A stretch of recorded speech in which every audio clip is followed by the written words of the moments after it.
যদি 6x minus y comma 13 equal 1,3x plus 2y হয় তাহলে x কমা y এর মান কত?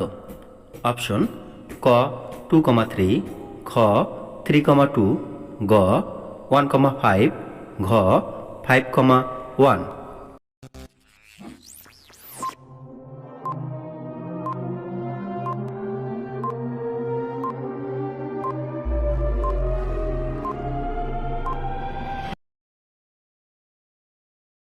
ছয় এক্স মাইনাস ওয়াই ইকুয়াল 1, এটাকে ধরবো আমরা 1 নম্বর সমীকরণ।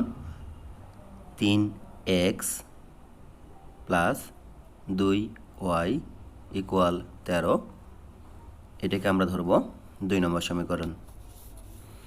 2 নং সমীকরণের 2 দ্বারা 1 নং সমীকরণকে গুণ করলে হয় 12x মাইনাস 2y সমান 2।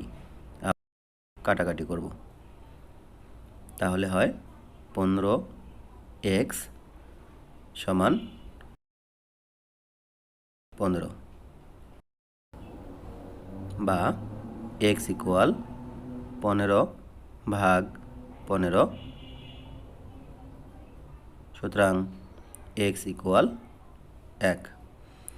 আমরা 1 নং হতে অর্থাৎ 1 নং সমীকরণে x এর মানটা বসাবো, তাহলে হয় 6 × 1 মাইনাস y ইকুয়াল 1 বা 6 মাইনাস 1 ইকুয়াল y, অর্থাৎ y এর মান আসে 5।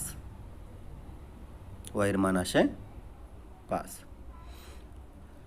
তাহলে x, y সমান 1,5। আমরা এবার দেখব অপশন টেস্ট করে 10 সেকেন্ডে কীভাবে অঙ্কটা করা যায়। x এর মান বসাবো আমরা 1 এবং y এর মান বসাবো আমরা 5, কারণ আমাদের অপশনে আছে x এর মান 1, y এর মান 5। তাহলে আমাদের প্রথম সমীকরণটা দেখো মিলে যাচ্ছে। আবার 2 নম্বরের ক্ষেত্রে আমরা x এর মান 1 এবং y এর মান যদি আমরা 5 বসাই তাহলে হয় 3 + 10, অর্থাৎ আমাদের 13 আসে। একইভাবে তোমরা অন্যান্য অপশনগুলো টেস্ট করে দেখো, একটারও সঠিক অ্যান্সার আসবে না।